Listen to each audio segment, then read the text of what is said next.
Good evening, Ma'am Tina and everyone watching. My name is Raphael Xaverius Hartanto from 12 Science 2, and for my practical examination, I will be retelling the story of boxing legend Mike Tyson. Michael Gerard Tyson was born on June 30, 1966, in Brooklyn, New York. He was introduced to crime at a very young age after his family moved to Brownsville due to financial struggles.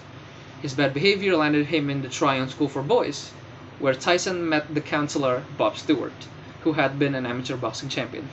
Tyson wanted Stewart to teach him how to use his fists.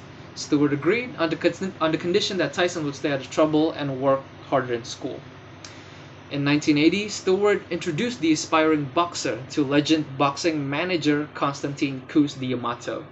D'Amato immediately recognized Tyson's promise as a contender, telling him, if you want to stay here and if you want to listen, you could be the world heavyweight champion one day. The relationship between D'Amato and Tyson was special, one of a father and son. When the 14-year-old was paroled from Tryon, he entered D'Amato's full-time custody. Tyson entered the 1984 Olympic trials next, but eventually lost to the eventual gold medalist Henry Tillman. After the loss, D'Amato decided it was time for Tyson to turn professional.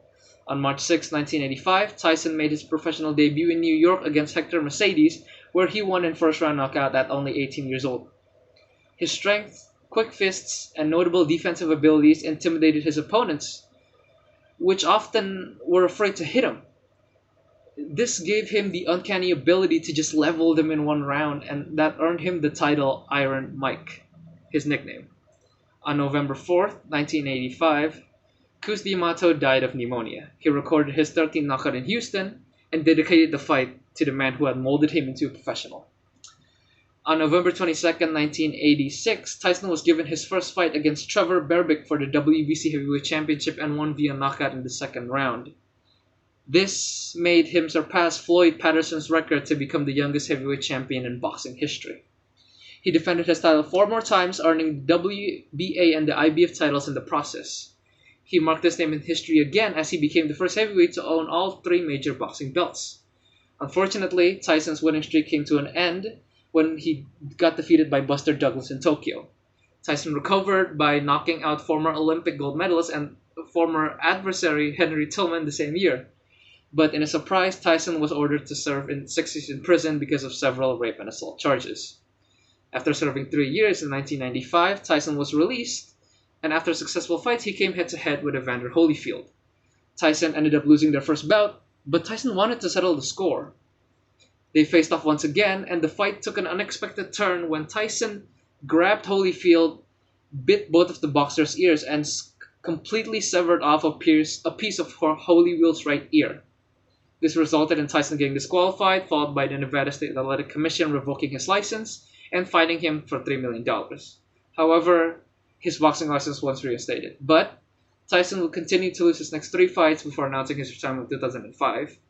He was inducted to the Boxing Hall of Fame in 2011 with 50 wins, 6 losses, and 2 no contests. That was a recap of his boxing. Tyson has since returned to the spotlight with cameos in TV series, his starting his own Brockway, writing books, starting a cannabis industry, and even launching his own podcast. Even in April 2020, Tyson revealed that he wanted to resume his boxing training to an eye for competing in charity. And in November 29, 2020, Tyson competed in an 8-round exhibition match against former 4-division world champion Roy Jones Jr. They were both retired at the time, and they decided it was a good time to fight. The fight ended in a draw, but at the end of the day, until now, in 2022, Tyson has become an extremely inspirational figure. He had many up-downs in his career, started really low, went high and went low again, but I feel like his story could inspire many people, fighters, and champions in the future. I believe that is all I have to tell for this short video for my practical exam. Thank you for your attention. I sincerely apologize if I have made any mistakes during the video. As always, thank you so much for the attention. Good evening. God bless.